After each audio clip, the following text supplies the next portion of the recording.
तो hi friends, welcome back. तो इस वीडियो में देख लेते हैं यार, फिर से दो तीन प्रॉब्लम्स थी उनको। ओके, परम्यूटेशंस के ऊपर ही। ओके, तो ठीक है, देखते हैं ये वाली प्रॉब्लम 5.65। तो इसमें क्या बोला है कि अ box contain 5 different red balls and six different white balls. ठीक है, तो एक बॉक्स है भाई मेरा, उसमें मेरी R1, R2, R3, R4 और R5। 5 तो रेड बॉल है और 6 वाइट बॉल है ना। ठीक है, W1, W2, W3, W4, W5, W6। ठीक है, ये है। अब मुझे ना बॉल सेलेक्ट करनी है 6। इस बैग में से I need to select 6 balls. ठीक है, तो और इसमें कंडीशन क्या दी है कि so that there is at least 2 balls of each colour. ठीक है, मतलब 2 वाइट तो हो ही सही, 2 रेड तो हो ही सही। ये मेरी कंडीशन है। 6 बॉल मेरे को सेलेक्ट करनी, तो मैं कितने तरीकों से सेलेक्ट कर सकता हूँ, in how many ways. Okay, basically. तो चलो देखते हैं यार इसको। तो ठीक है, देखो, एटलीस्ट 2 वाइट होनी चाहिए। तो या तो ऐसा भी हो सकता है वाइट और रेड के मैं कॉम्बिनेशन बना लेता हूँ। या तो 2 वाइट हो और बची 4 रेड हो, एक ही हो जाएगा। या तो 3 वाइट हो, 3 रेड हो, या 4 वाइट हो और 2 रेड हो। ठीक है, ये तीनों केसेस मतलब पॉसिबल है। बस ये तीन ही केस पॉसिबल है, क्योंकि अगर मैं 5 वाइट कर दूंगा तो रेड के पास 1 आएगी, तो 1 तो अलाउड ही नहीं है। रेड के पास एटलीस्ट 2 आनी चाहिए, तो एटलीस्ट 2 दोनों के पास आएगी। तो ये तीनों केसेस ही बन रहे हैं, 1 2 3। चलो, तो अब इनके कॉरेस्पॉन्डिंग को निकालते हैं यार। ठीक है, तो देखो, वाइट मेरे पास कितनी है, 6। 6 में से 2 वाइट सेलेक्ट करनी है मुझे, इंटू 5 में से 4 रेड सेलेक्ट करनी है। ठीक है, तो उससे ये आ जाएगा। इसके लिए मैंने 6 में से 3 और 5 में से भी 3, और इसके लिए मैंने 6 में से 4 इंटू 5 में से 2। ठीक है, तो एक्चुअली इन सबको ऐड करना है, क्योंकि ये देखो यार, ये केसेस हैं। या तो 2 इसकी, 4 इसकी, या 3 इसकी, 3 इसकी, या 4 इसकी, 2 इसकी।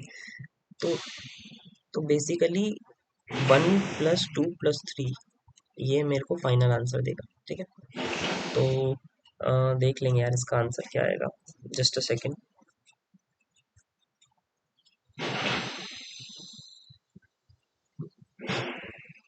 ठीक है, तो इसका आंसर आएगा मेरा 75 + 200 + 150।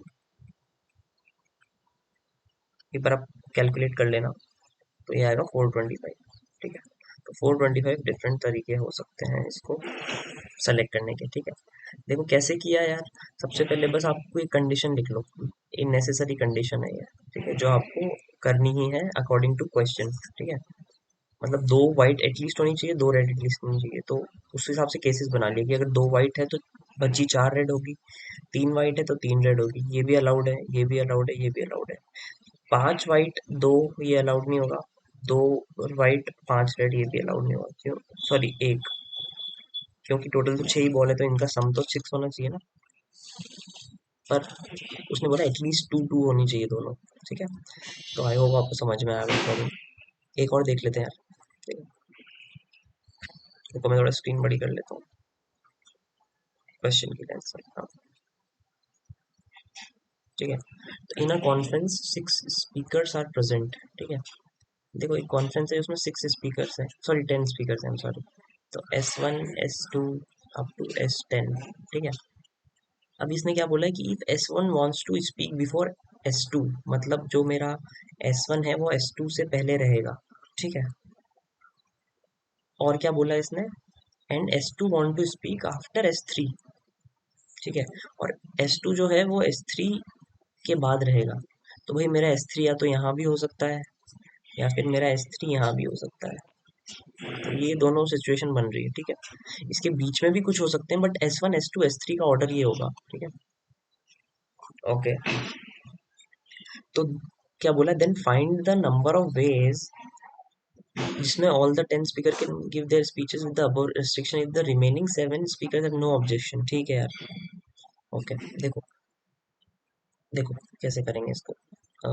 10 प्लेसेस हैं, 1 2 3 4 5 6 7 8 9 10, ठीक है। अब यार ये दो सिचुएशन ना फॉलो होनी चाहिए, ठीक है। अब देखो, मैं ना क्या करूँगा, मैं 10 पोजीशन में से कोई भी 3 सेलेक्ट कर लेता हूँ, ठीक है। इन 10 में से मैंने कोई भी सेलेक्ट करी 3, 10 C3, ठीक है। लेट्स से ये और ये तीनों सेलेक्ट हुई, ठीक है। उनमें मैंने बिठा दिया पहले S3 एस, इस ऑर्डर में रख दिया उनको, ठीक है। तो इंटू 1, ठीक है। और बचे जो 7 हैं 7 फैक्टोरियल, वो तो कहीं भी आ सकते हैं। या फिर अब इसकी बारी है, तो इसमें भी सिमिलरली मैं यही करूंगा कि 10 में से मैं कोई भी 3 प्लेस सेलेक्ट करूंगा, ठीक है, और उनको बिठा दूंगा इंटू 1। 1 क्यों कर रहा हूँ मैं, क्योंकि वो एक ही तरीका है, S1 S2 S3, मतलब इनका जो ऑर्डर है, अब वो किधर भी हो सकता है। फॉर एग्जाम्पल S1 यहाँ आए, S2 यहाँ, S3 यहाँ, बट ये ऑर्डर बेसिकली मुझे ध्यान में रखना है। तो मैं 3 प्लेसेस तो इस चीज से सेलेक्ट कर ही लूंगा। देखो ये एक्चुअली 10C3 क्या कर रहा है, ये आपको मैं एक बार थोड़ा ना इंट्यूशन देने की कोशिश करता हूँ। देखो ये 10C3 ने क्या करा, 10C3 ने करा कि कोई भी 3 प्लेसेस सेलेक्ट कर ली, कुछ भी हो सकता है यार। तो लेट्स से ये और ये तीनों सेलेक्ट कर लिए लेट्स से, ठीक है। और उसमें इसको इस ऑर्डर को रखा, मतलब S3 S1 S2, तो उसका तो एक ही तरीका होगा ना यार। तो 10C3 से तो मैं कोई भी 3 प्लेसेस सेलेक्ट कर रहा हूँ, फिर उसको S3 S1 S2 को रख रहा हूँ, और फिर बच्चे जो 7 प्लेस हैं उनमें 7 तो कैसे भी आ सकते हैं, ठीक है। तो ये तो उसके लिए हो गया। और प्लस प्लस मतलब अब जो दूसरा केस है कि S1 S3 S2, तो उसमें भी मैं सेम चीज़ कर रहा हूँ। 10C3 से मैंने 3 प्लेसेस सेलेक्ट करी, 1 से ये ऑर्डर सेलेक्ट हुआ, और बचे 7 फैक्टोरियल से बाकी चीज़ें अरेंज हुई। तो ये जब आप सॉल्व करेंगे तो ये कितना आएगा, 2 टाइम्स 10C3 इंटू 7 फैक्टोरियल। तो ये आपका आंसर है, ठीक है। आई होप आपको समझ में आएगा, ये बहुत अच्छा प्रॉब्लम है, ये दोनों अच्छे प्रॉब्लम्स थे, ठीक है। राइटिंग थोड़ी अ, मेरी अगर गंदी लग रही है तो उसके लिए I am sorry, but actually मैंने जैसा बताया था आपको, परमुटेशन में कोई सोल्यूशन नहीं होता, मतलब ऐसे बहुत लंबा चौड़ा। इसमें मोस्टली जो आंसर आया है, ये आपको एनालाइज करना पड़ेगा ये कैसे आया। इसका एक वेल डिफाइंड सोल्यूशन नहीं बनता, क्योंकि इसमें कोई ऐसा फॉर्मूला लग भी जाएगा तो वो आपको समझना पड़ेगा कि ये आया कैसे। अब आप इसका सोल्यूशन देख के सिर्फ जज नहीं कर सकते 10C3 कैसे ले लिया। तो इसीलिए मैं कोशिश कर रहा हूँ कि मैं हर स्टेप आपको बताऊं कि ये कहाँ से आया, ये कहाँ से आया, ये कहाँ से आया, ठीक है। तो आई होप आपको समझ में आया होगा ये प्रॉब्लम, और ये वाला प्रॉब्लम भी, ठीक है। इस वीडियो के लिए इतना ही था। मिलते हैं नेक्स्ट वीडियो में, ठीक है। थैंक यू वेरी मच, और वीडियो पसंद आ रही हो तो आप लाइक कर सकते हैं। Thank you. फिर मिलते हैं नेक्स्ट वीडियो में। Bye bye.